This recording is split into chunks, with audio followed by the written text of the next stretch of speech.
Hello and welcome back to my channel. बात करेंगे Deepak fertiliser petrochemicals corporation limited को लेकर के। स्टॉक में आज जबरदस्त मूव देखने को मिला।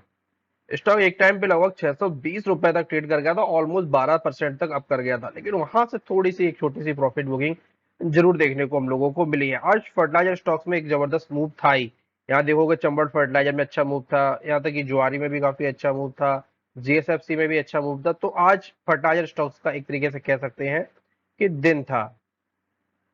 अब ऐसी कोई न्यूज निकल के तो नहीं आई है, लेकिन दीपक फर्टिलाइजर को लेकर के जरूर एक न्यूज है कि इन लोगों के साथ जो इनके प्लांट में आग लगी थी, तो लगभग 1.2 बिलियन बिलियन में इनका सेटलमेंट आउट हो गया है।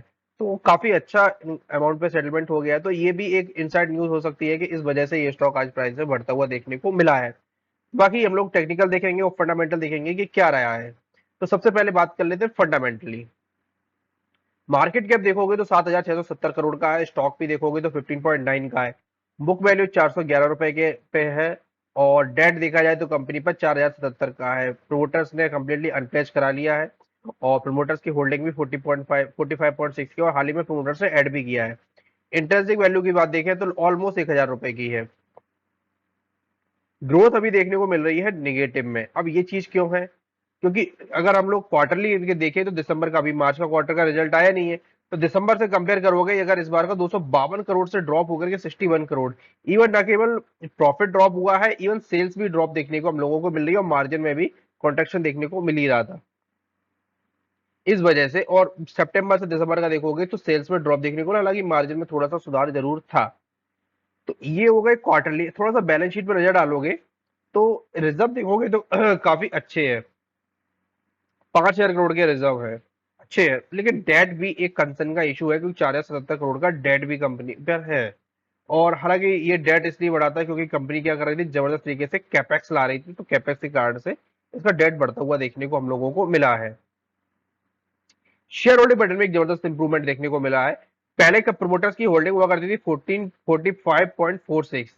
मार्च के क्वार्टर में लोगों ने थोड़ा सा ऐड जरूर किया है, और ऐड हम लोगों को क्लियरली देखने को मिल रहा होगा कि 487 रुपए के एवरेज प्राइस है, मतलब बहुत ही लोअर साइड पे प्रमोटर्स ने यहाँ पर क्वांटिटी लगभग 2,15,000 की क्वांटिटी उठाई है, 140 लाख रुपए के शेयर खरीदे हैं। देखो यही होता है, प्रमोटर बिल्कुल लोअर साइड पे खरीदते हैं और वहां से स्टॉक क्या हो जाता है। देखिए 487 लोअर साइड, तो देखोगे तो इसने लो लगाया था जरूर, 450 रुपए के आसपास का लो था, लेकिन वहां से एक जबरदस्त मूव हम लोगों को देखने को मिला। तो बिल्कुल प्रमोटर्स ने कहां पे खरीदा, बिल्कुल सपोर्ट के नियर, बिल्कुल सपोर्ट था, 480 रुपए के आसपास था, 490 रुपए के आसपास था। बिल्कुल प्रमोटर्स ने वहीं पर खरीदा। क्यों क्यों था? तो ये देखोगे आप लोग, देखने को मिलेगा। वेट मिनट, अगर ये वीकली चार्ट है, और वीकली चार्ट में अभी क्या हुआ, पूरा नहीं खुल रहा है, खुल जा सिम सिम। ये तो ये देखोगे, यहां से अच्छा खासा नीचे चल रहा था, बहुत तेजी से रैपिडली गया 17 के आसपास। वहां से उतनी ही तेजी से डाउनफॉल भी गया 50 रुपए तक, वापस से ऊपर आया, फिर लंबे समय तक कंसोलिडेट होता रहा, और यहां जाकर के ब्रेकआउट दिया। कहां पर?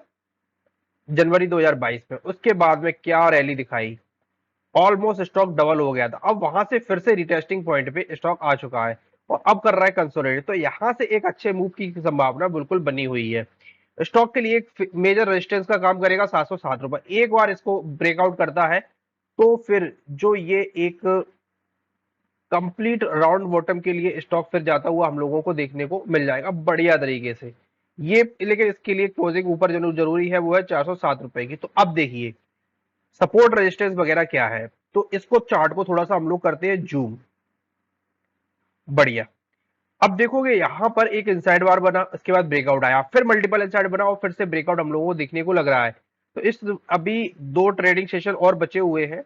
आज क्या है, बुधवार है। तो अभी गुरुवार और शुक्रवार के दो ट्रेडिंग सेशन बचे हुए हैं। तो अगर क्लोजिंग अगर हम लोगों की 580 रुपए के ऊपर देखने को मिलती है, तो स्टॉक के लिए फिर आसान हो जाएगा 400-700 रुपए तक के लिए जाना। अब यहां से अगर कोई अभी भी एक्टिवेट करना चाहता है, तो उसके लिए स्टॉप लॉस का काम क्या करेगा, तो इस की क्लोजिंग के नीचे का, यानी इसका लो लगाया है इसने 511 रुपए का, तो समथिंग अराउंड 500 रुपए के आसपास का स्टॉप लॉस रख सकते हैं। और फिर यहां से अगर इस ट्रेंड लाइन का देखें तो 490 रुपए तो बहुत ज्यादा दूर नहीं है। तो स्टॉप लॉस इस ट्रेंड लाइन के नीचे की क्लोजिंग अगर देखोगे तो ही अच्छे तरीके से समझ में आएगी। बाकी 52 वीक्स पे ये एक्सपोनेंशियल पे डेफिनेटली सपोर्ट दिखाना चाहिए, लेकिन यहाँ से सपोर्ट भी स्टॉक ने दिखाया ही था। तो अभी क्या कर रहा है, तो वीकली टाइम फ्रेम में सभी एक्सपोनेंशियल के ऊपर ट्रेड कर रहा है, चाहे 20 डेज के हो, 50 डेज के हो, 100 डेज के, 200 डेज के। तो अभी काफी अच्छा लग रहा है यहाँ से। और और मोस्ट पॉसिबिलिटी है कि यहाँ से 700 रुपए तक के टारगेट इजिली हम लोगों को देखने को मिल सकते हैं। अगला मूव तभी देखने को मिलेगा जब स्टॉक 700 रुपए के, 710 रुपए के ऊपर की क्लोजिंग दिखा देगा। अगर ऊपर की क्लोजिंग दिखा देगा तो फिर हम लोगों के लिए जो नेक्स्ट टारगेट है वो क्या रह सकते हैं। तो उसके बाद में हम लोगों के लिए दो टारगेट निकल के आते हैं। चलिए दोनों टारगेट में थोड़ा सा यहाँ पे हम हॉरिजॉन्टल रे डालते हैं। और पहला टारगेट रहेगा हम लोगों के लिए कुछ 866 रुपए का। और फिर अगला जो टारगेट रहेगा वो इसके ऑल टाइम हाई का, जो कि निकल के आएगा लगभग 1069 रुपए का। तो ये दो टारगेट कब निकल के आएंगे, जब स्टॉक 700 रुपए के ऊपर की क्लोजिंग हम लोगों को दिखा देता है। तो ये थे दीपक फर्टिलाइजर को लेकर के डिटेल्स टेक्नो फंडा एनालिसिस। आई होप वीडियो आपको पसंद आया होगा और आपके जो सारे डाउट है वो क्लियर हो गए होंगे। तो इसी प्रकार के और बढ़िया बढ़िया वीडियो देखने के लिए चैनल को सब्सक्राइब करिए, वीडियो को लाइक करिए। मिलते हैं अगले वीडियो से, तब तक के लिए धन्यवाद।